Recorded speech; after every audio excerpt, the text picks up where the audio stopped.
Aujourd'hui, le jeu vidéo fait partie intégrante de notre vie d'adolescent. Une passion pour certains et un passe-temps pour d'autres. C'est véritablement un marché en pleine expansion qui ne cesse de battre les records. Quelques chiffres. Près de 4 800 000 jeux vendus chaque année en Belgique, ce qui représente près de 213 millions d'euros de chiffre d'affaires pour l'industrie du jeu vidéo belge. En partant de ce constat, peut-on en vivre? Nous avons rencontré Jonathan, alias Chen, qui en a fait son métier.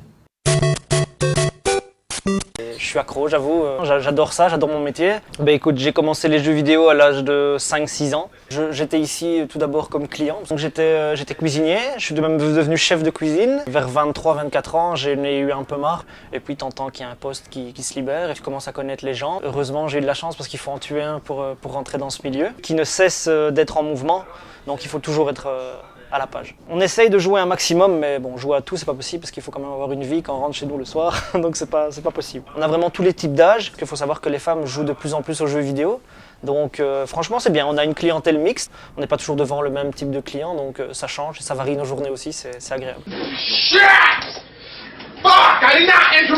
Au-delà de l'amusement, les jeux vidéo font polémique suite à la violence que certains contiennent. Pour protéger les joueurs les plus jeunes, la norme PEGI a été créée. Elle classifie la violence rencontrée dans les jeux vidéo. Ce qui est surprenant, c'est que la norme PEGI 18 ne constitue que 4% de la production des jeux vidéo, mais rapporte 32% du chiffre d'affaires total des ventes de jeux vidéo dans le monde. Qu'en pense Jonathan? Il faut toujours prendre en compte dans le sens où il y a de la violence, il y a des langages grossiers, il peut y avoir des scènes sexuelles. Ce qui se passe, c'est qu'en fait, il y a toujours eu les jeux de guerre. Les joueurs deviennent de plus en plus matures et je pense que les jeux évoluent dans ce sens de proposer toujours du plus réel, du plus réaliste. Et je pense que c'est ça que les joueurs deviennent vraiment accros à tous ces jeux, comme tu peux dire, un peu plus de 18 ans, PEGI 18. Et je pense que l'industrie du jeu vidéo l'a bien compris. Maintenant, je suis totalement pour la restriction des âges, parce que forcément, il faut une limite. C'est aussi aux parents de prendre leurs responsabilités, de mettre un halte là. Et l'avenir du jeu vidéo dans tout ça?